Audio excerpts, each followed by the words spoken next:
Yung akala mo, kilalang kilala mo na siya.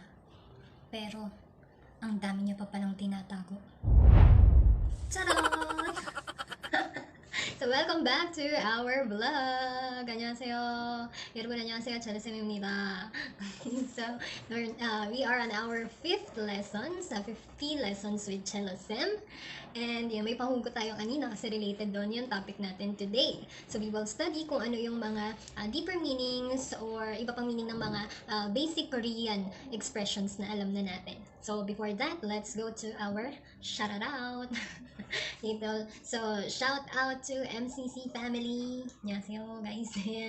And sa lahat ng mga viewers natin na 5th lesson nang nanonood ngayon, yung mga sumbaybay simula pa sa lesson 1. Kung hindi mo pa napapanood yung lesson 1 to 4, pwede mo siyang balikan sa aking YouTube channel.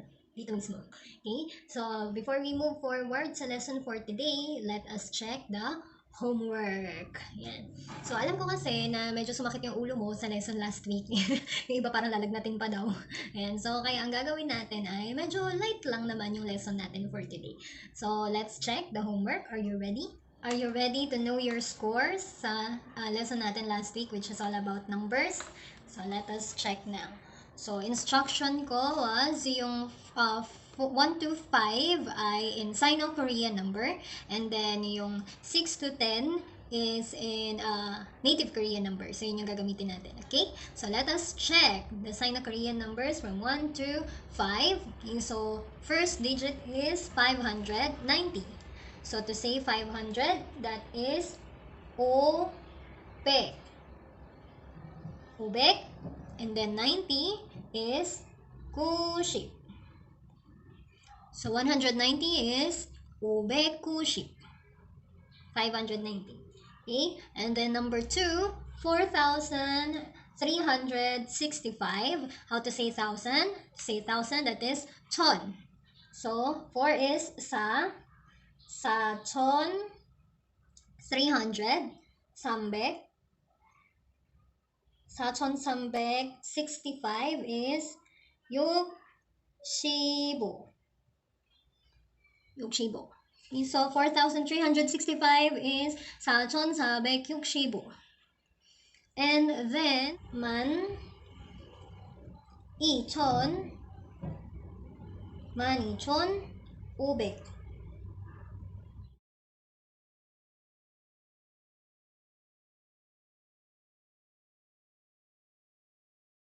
So marami din nalito daw dito nahirapan dahil dito. Ayan. So, what you gonna do, yung 60 is Yukshiman. So, Yukshiman, and then, since wala naman siyang digit dito, di mo na siya kailangan sabihin, diretso ka na dito, Ibek, then 78 is Chilshipal. Okay? So, 600,278, that would be Yukshiman, Ibek, Chilshipal. Okay? And then, 3,850,643. Ka ng 4. Natira, 385. So, that is, Sambek, then 85. Sambek Palshibo man. Then, Yukpek sa Ship Sam. 3,850,643 Sabek Palshibo man. And then, 643 Yukpek sa Ship Sam. Numbers 6 to 10 should be in native Korean number. So, 320, di ba ang gagawin natin dito, since native Korean siya, and ang native is hanggang 99 lang, what we're going to do is magbaborrow ng 100 sa Sino. So, this is Sambek, and then 20 is Sumul. So, Sambek Sumul, or in full Sino, 320. 86. What is 80? 80 is yodun. Yodun. And then 6 is yosot. So 86 is yodun, yosot. And then 29 in native Korean number, 20 is sumul. Sumul, 9 is ahok. So this is sumurahok. Okay, 57. What is 50? Shin. Shin. And again, this is not swin. Ang basta kanya is shin. And then 7 is ilgo. 84. 80 is yodun. 4 is net. So, sinong naka-perfect score? Ang galing mo na mag-math. Korean math. Since we're done with the homework, let's now go to our lesson for today. So, in this lesson, we will review yung in this lesson, we will review 4 basic expressions na alam mo na for sure. And then, meron pa silang mga equivalent meaning or mga other terms. So, yun yung aaralin natin ngayon. So, una na doon sa 4 na iyon ay ang alam na alam mo. And that is annyeonghaseyo. So, we know that annyeonghaseyo is used para mag-greet ng like good morning, good afternoon, how are you, diba? So, ito yung bati natin, hi, hello. Okay, so, ito yung bati in Korean. So, annyeonghaseyo. So, to anyone you know. By the way, guys, ayan, trivia lang din. So, marami akong mga nakikita sa GC, sa mga Facebook post, yan. Pag nag-greet sila, parang ginagawa, di ba? Everyone na sinasabi natin is yorobun, right? But yorobun only refers to like viewers, audience, pero hindi mo siya pwedeng gamitin na literal na everyone in a sentence. Like everyone is doing their best. So hindi yorobun ang term doon, may ibang term doon. So kapag bumabati ka with annyeonghaseyo, hindi siya annyeonghaseyo yorobun. Diba? So, ganun kasi tayo eh. Parang, hello guys, hello, ganyan, diba? Sa English, una yung hello, tapos yung pangalan, diba? But in Korean, when you greet, una muna yung binabati mo, yung ina-addressan mo, and then you will say, annyeonghaseyo. O kaya naman, other terms like, 좋은 아침입니다, good morning, yan. So, 좋은 아침이에요, yung mga ganun bati natin. So, like for example, hello friend, diba? Friend is 친구, then it's not, 안녕하세요 친구. It's not 안녕하세요 친구. Instead, it is 친구 안녕하세요. Yeah. Pero kung 친구 mo din naman talaga siya, di ba? Hindi 안녕하세요 yung gagamitin mo, kundi 안녕 na lang, di ba? So, it's like 친구 안녕. Di ba? So, nauna yung person to greet and then saka yung 안녕하세요. So, let us know. Ano ba ang meaning ng annyeonghaseyo? So, we know that it is a greeting, pero tingnan natin kung ano yung composed niya. What is it composed of? So, annyeonghaseyo is composed of 2 words. Una na dyan is, yan, syempre yung annyeong. So, annyeong literally means well-being, peace, or health. Sana nakikita ang aking sulat. So, annyeong literally means well-being, peace, or health. And then yung second word doon is haseyo. Haseyo. So, it is from hada verb. Yan. And then seyo, please. Yan. So, ha is do. Then seyo is please. Yan. So, please do. So, kumbaga, literally, please have a good health, o kaya naman, please stay at peace, ganon. Please keep your well-being, parang ganon siya. Please be well. Okay, so that's the meaning of annyeonghaseyo. Okay, annyeonghaseyo. So annyeonghaseyo is from 2 words. Okay, that is annyeong, well-being, peace, or health, and then haseyo is please do. Okay, so please do. So literally that's the meaning. Then now it's now just the greetings. Okay, so that's the first one. Second word.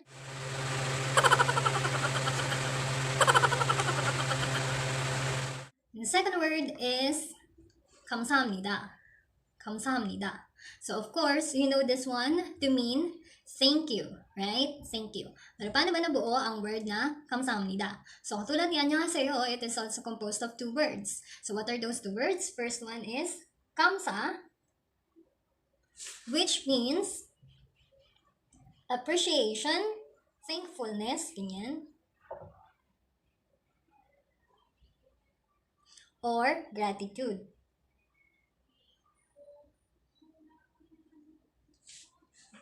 So it means, so 감사 means appreciation, thankfulness, or gratitude. And then 합니다. So 합니다 is the declarative form of doing something. Like, so from hada ito and then nida. So it means I am doing. So every time you say, or I am doing, or I do, yan. So every time you say 감사합니다, it's like you literally mean I am doing the act of appreciation, diba? I am appreciating something that you have done. I am showing gratitude, diba? I feel thankful. So that is 감사합니다. And this is just one of 5 ways how to say thank you in Korean. So again, there are 5. Isa pa lang to. What are those 5? Number 1 is 고마워, 고마워, 고마워. Okay, so 고마워 is used. So this is, kung mapapansin nyo, wala siyang yo or anything na indicator that it is in 존댓말 or nasa polite or formal form. So it means this is a casual form of saying thank you. Therefore, gagamitin mo lang siya toward your friends, to your friends or anyone na younger sa'yo or sa kapatid mo, diba? So, you will only use 고마워 kapag close kayo. Do not use this, guys, sa mga hindi mo ka-close or sa mga hindi mo lang nakakilala, diba? So, you just use this one for your friends and for anyone who's younger than you. So, it's like, para siyang thanks. Thanks, yun. So, Sam, paano po? Pag hindi kami close, pero younger siya sa akin, pwede ko gamitin ng kumawo? I suggest don't. Kasi, kahit mas bata pa siya, hindi naman kayo close, diba? So, informality pa din. So, gamitin mo pa rin yung may you. Pero, kung bata naman talaga, diba? Kanyari, adult ka, tapos bata yung kausap mo, mga 7 years old, di mo na kailangan ng pwede ka na sa kumawo na lang. Ayan. And then, second is, kumawo yo. So, meron na tayo nakitang yo. So, anyone who is older or superior. Pangit po ng sulat sorry. So, pwede mo ang gamitin yan. And then, next is 고맙습니다. 고맙습니다. So, 고맙습니다 is used naman sa mas polite or mas formal.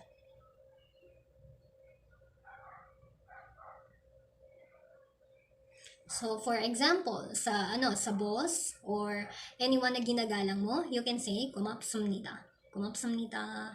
고맙습니다. Okay? And then, 감사해요. 감사해요 is used towards anyone who is older than you. 감사해요. 감사해요. So, sino mas formal? Kasi older din to, di ba? kumawoyo or 감사해요. Mas formal pa din si 감사해요. 감사해요. Okay? And then last is 감사합니다. Ito yung basic or standard way of saying thank you. Okay? So dahil nida siya, of course, this is in polite form. Okay? So those are the 5 ways to say thank you in Korean. So careful kung ano ang gagamitin mo. So for our third expression, kung marunong ka magsabi ng hi and hello, syempre dapat marunong ka rin mag-goodbye. Yes, ganun talaga. Minsan kailangan mong mamaalam. Char! So, how to say goodbye in Korean? So, merong dalawang ways to say goodbye in Korean. Yes, dalawa po siya. Okay? First is, 안녕히 계세요. And then pangalawa, 안녕히 가세요. So, what's the difference? Ge and ka. So, we learned kanina na anyong. So, nandito na naman yung word na anyong, di ba? Anyong means well-being, peace, health, di ba? So, anyong. And then, tingnan natin yung seyo here, yung please do, di ba? Anyong haseyo, anyong please stay at good well-being, please be good, parang ganon. So, here, 안녕 히 게 is from the word 계시다, which means there is, exist, or to stay. So, sa madaling salita, si 계시다, kung familiar ka sa verb na 있다, yan, 계시다 ang kanyang higher form. Okay? So, 계시다 here, kunin natin yung meaning niya na to stay. Okay? So, 안녕히 계세요. So, 안녕히 계세요 is used kapag ikaw yung aalis at yung kausap mo ay mag-i-stay. Again, 안녕히 계세요, 계세요, kapag ikaw yung aalis at yung kausap mo ay mag-i-stay. Bakit? Kasi nga, 안녕 means good, well-being, health, and then, 안녕히 please stay good. Yan. So, 안녕히 계세요. Parang, kumbaga, sinasabi mo sa kanya na, diba, alis ka na, tapos siya mag-i-stay. Parang sinasabi mo sa kanya, please stay well.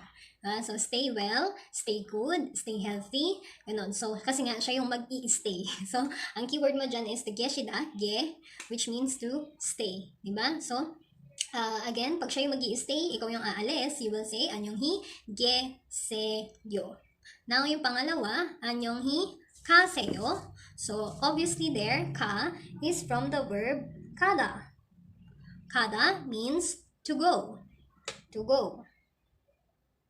So now, kanina sinasabihan mo siya ng please stay good, stay in good shape, stay having well-being, diba? Stay sa kung saan siya.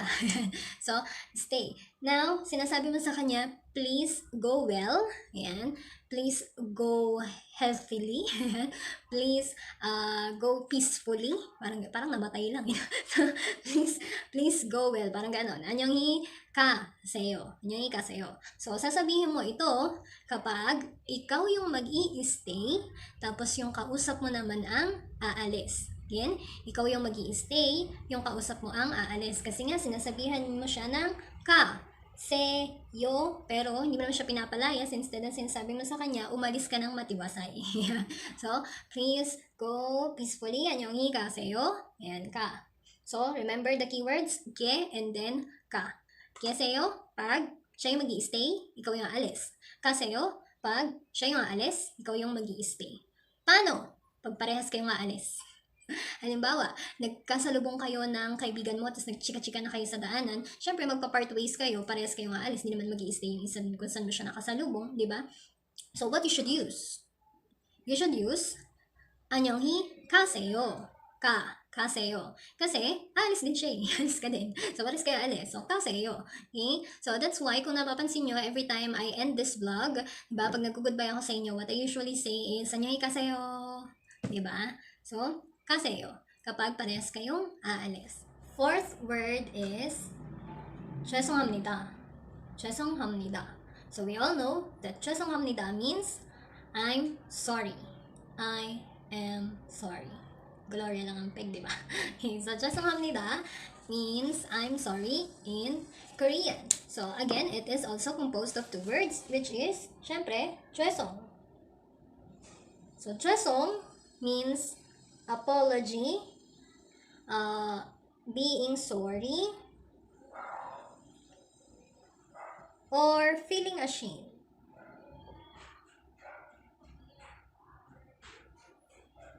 Yan. And then, 합니다 means I do. Diba? Do. So, 죄송합니다 means I do apologize, I apology, I feel sorry, I am being sorry, I feel ashamed. Yan. So that is 죄송합니다. So kung kanina, merong 5 ways to say thank you, ngayon naman, merong 6 words to say sorry. Ano naman yung 6 ways to say sorry? Yung mga palagi nagkakamali dyan, ito yung mga dapat mong malaman na salita. What are the 6 words to say sorry? So, here, first, we have 미안해. Okay, so madalas para daw, ito yung sabi ng iba, para daw siyang tunog biyane. Yan, but this is actually M. Piyane. So, bakit ba siya nagtutunog B? kapag binibigkas. Kasi, M, the way they pronounce the M, miyum. Talagang nagko-close yung bibig. Unlike tayo, pag sinabi natin yung M, di ba? Parang ano lang, lazy. Mama, ganyan. So, kanila, di ba talagang nag-ano. Yan. So, parang medyo closed yung mouth and then open. Yun. So, due to the explosion of the sounds, yan. So, ito yung tinatawag natin na explosive sounds in Korean. So, nagiging B sound siya. Pero not necessarily na B sound siya. Nagiging ganun lang yung tunog niya. Depende sa sa speaker, di ba? Kung sino yung nagsasalita. So, hindi naman kailangan necessarily na gawin mong B sound siya, di ba? So, this is miyane, sa mi, an, he. Okay, so, this is, of course, sa he lang siya natapos, walang indicator na siya ay formal or, tawag dito, polite. So, you will use this to your friends or anyone na younger. To your friends or someone who's younger than you. Okay? Second, we have miyaneyo, miyaneyo. So, nakita mo na siyang may yo. So, miyaneyo is slightly formal. Slightly formal lang siya dahil, ayun, for the sake na medyo maging formal siya, nagkaroon siya ng yo. Okay? And then, number 3, miyan. Miyan. So, this is unsincere or not so sincere na sorry or playful sorry in Korean. Madalas marinig mo to sa mga mean girls. Yung tipong may pinatid sila tapos nadapa tapos miyan. Sabay tawa. So, halimbawa, binato ka mo yung kapatid mo, tapos nasaktan. Tapos, tuntua ka mo sa ginawa mo kasi masama kang tao, joke. So, you will say sorry pero hindi sincere. Then you can say, miyan. So, hindi ganun ka sincere. And then, number 4 is, miyanhamnida. So, miyanhamnida is more polite than miyaneyo. Polite. So, more polite than miyanheyo. Miyanheyo. And then, next, 죄송해요. So, obviously, 죄송해요 is the lower version of 죄송합니다. Yan, pero 죄송해요 is used towards sa mga older or superior than you. Okay? 죄송해요 or 죄송합니다 ang dapat na gamitin mo kung gusto mo maging formal sa yung sound ng sinasabi mo. So, again, 6 words. 미안해, 미안해요, 미안, and then 미안합니다, 죄송해요, and 죄송합니다. Then, you also need to know one word na related sa apology. Ano yung word na yon? Sagwa. Yes, hindi ka nagkakamali. This is the same sagwa na ang meaning ay apple. Yung prutas na apple. But here, it doesn't mean apple. But sagwa actually also means apology. Tapos, lagyan natin siya ng verb. Sagwahada. That is the verb for to apologize. So, sagwa, apology. Sagwahada, to apologize. So, this is the act of saying sorry. Hindi mo pwedeng sabihin, I apologize. Sagwahe yo. Parang, ganon. So, pwede mo sabihin, I do apologize dun sa ano. Pero, mas accurate pa rin sabihin yung 6 na tinuro ko kanina. So, here, like, for example, kailan mo maririnig itong sagwahada? Kunyari, nag-away kayo ng nanay mo. Kunyari, Korean ka. Siyempre, di magko-Korean mama mo, di ba? So, para magamit nyo to, kunyari, Korean ka. Tapos, nag-away kayong magkapatid. Tapos, ang sabi ng nanay mo ay, say sorry, mag-apologize ka. So, your mom will say, sagwahe. May pangdilat pa, di ba? So, it means mag-sorry ka. Ayan. So, that is when you use that one. And like, for example, kunyari, meron kayong alitan ng isa mong friend, tapos yung isa mo pang friend, tinanong niya, okay, musta na kayo ni friend number 1? Tapos sabi mo sa kanya, nag-sorry na ako. So, you can say, sagwaheso. I did an apology. Yan. Nag-apologize na ako. Yan. And then, future tense, diba? I will apologize. Sagwahal ko yo. Yan. So, doon mo siya ginagamit. Ayan. And, merong ding Hindi ko alam kung ginagawa pa to ngayon. Pero before daw, yan. So, the cute way to say sorry is when you say sorry, punta ka dun sa sabihan mo ng sorry, tapos meron kang dalang apple. Tapos, sa ko hamnida. Chusong hamnida. Ayan. So, I am saying my sorry now. Okay? Cute nun, no? Pero parang corny. So, yun yung ginagawa nila. And it's quiz time! So, we will have 1 to 10 quiz. Ang quiz natin ay identification. So, I will say the meaning and then you will write down kung ano yung word na tinutukoy natin. Okay? Ready? This is 1 to 10. Go get your pen and your paper. Number 1. It means peace, health, or well-being. Peace, health, or well-being. The Korean word is, Korean words yung hinahanap natin ha. 5, 4, 3, 2, 1. Okay. Number 2. This word means gratitude, thankfulness, appreciation. What is that word? Korean word siya. Gratitude, thankfulness, appreciation. 5, 4, 3, 2, 1. Number 3. 3 is one of the thank yous in Korean. And ito yung thank you na more polite and formal. So, aside from kamsahamnida, ito yung polite and formal na thank you. 5, 4, 3, 2, 1. Number 4. Ito yung thank you na sasabihin mo towards older than you. So, sa mas matanda sa'yo, this is how you say thank you. 5, 4, 3, 2, 1. Number 5.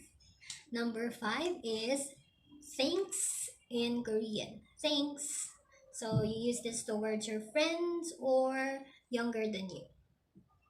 Thanks. 5, 4, 3, 2, 1, okay.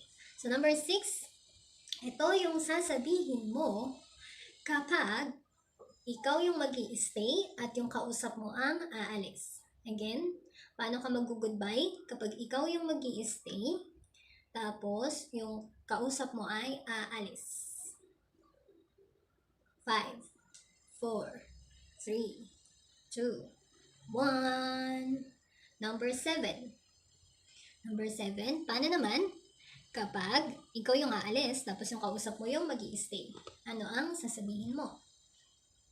5, 4, 3, 2, 1. Dapat pala Korean tayo nagbibilang, no? Number 8. This is how to say I'm sorry in a slightly formal form. Slightly formal form. Yan. Ito yung slightly formal na sorry. Slightly formal na sorry. How to say that in Korean? So, 5. Ay, Korean pala na. 5, 4, 3, 2, 1. Number 9. Ito naman, it means the act of apologizing. So, act, ibig sabihin verb yung hinahanap natin. Na meaning niya ay to apologize. To apologize. May katunog siyang ibang vocab word. But here in this question, we are looking for its verb form. 5, 4, 3, 2, 1. Last question. This is how to say sorry to someone na older or mga nakakatanda. Mga elders. How to say sorry sa mga elders. Elders. Mga haraboji, halmoni, ajuma, ajoshi. Ganun. 5, 4, 3, 2, 1. Let's check. Okay. First, we have the answer is to mean tawag dito, peace, health, well-being. It is annyeong. Annyeong. Okay. Next, something that means thankfulness, gratitude, appreciation. That is kamsa. Kamsa. And then 고맙습니다. Naman ang answer number 4. 감사해요. Number 5. 고마워 to your friends and younger. 안녕히 가세요. 가세요 sa aalis. Yan. 안녕히 계세요 naman sa mag-i-stay. Number 8, 미안해요, the slightly formal. And then the verb, which means to apologize, is 사과하다. And then last, it is used to say sorry sa mga matatanda. 죄송해요.